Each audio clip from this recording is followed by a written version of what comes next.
मित्रांनो, छत्रपती संभाजीनगर जिल्ह्यातून एक महत्त्वाची बातमी आहे.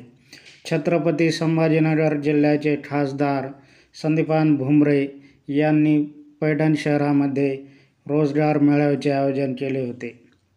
या रोजगार मेळावा व नोकरी महोत्सवाला प्रचंड प्रतिसाद मिळाला.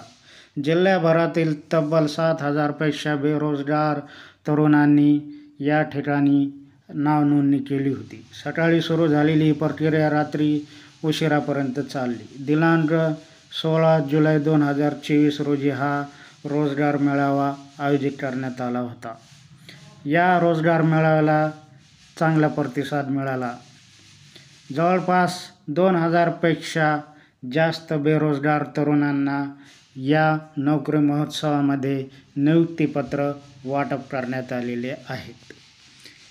तसेच काही उमेदवारांच्या कागदपत्रांची पूर्तता व त्या कागदपत्रांची छाननी केल्यानंतर काही आणखी बेरोजगार तरुणांनासुद्धा नियुक्तीपत्रे देण्यात येणार आहेत.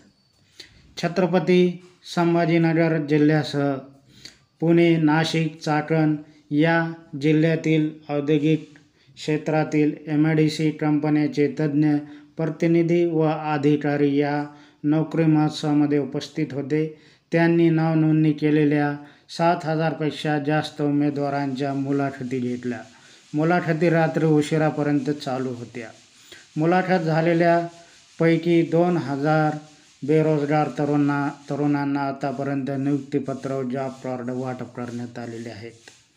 बाकीचे उमेदवारांनासुद्धा त्यांच्या कागदपत्रांची छाननी झाल्यानंतर नियुक्तीपत्रे देण्यात येणार आहेत.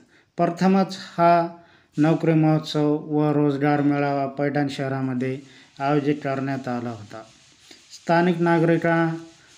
स्थानिक नागरिकांकडून या चांगल्या उपक्रमाचे स्वागत होत असून त्यांनी खासदार संदीपान भुमरे व विलासबापू प्रतिष्ठान या संस्थेचे अभिनंदन व स्वागत केले आहे. असाच उपक्रम भविष्यातसुद्धा राबवण्यात यावा अशी सुद्धा मागणी स्थानिक नागरिकांनी तसेच जिल्ह्यातील नागरिकांनी केलेली आहे. या ठिकाणी या रोजगार मेळाव्याला मार्गदर्शन करत असताना खासदार संदीपान भुमरे यांनी सांगितले की आगामी काळात देखील असे उपक्रम पैठण विधानसभा क्षेत्रात सातत्याने राबविण्यात येणार असून याचा लाभ घेण्याचे आवाहन संदीपान भुमरे यांनी केले आहे. तर मित्रांनो, हा होता आजचा महत्त्वाचा व्हिडिओ.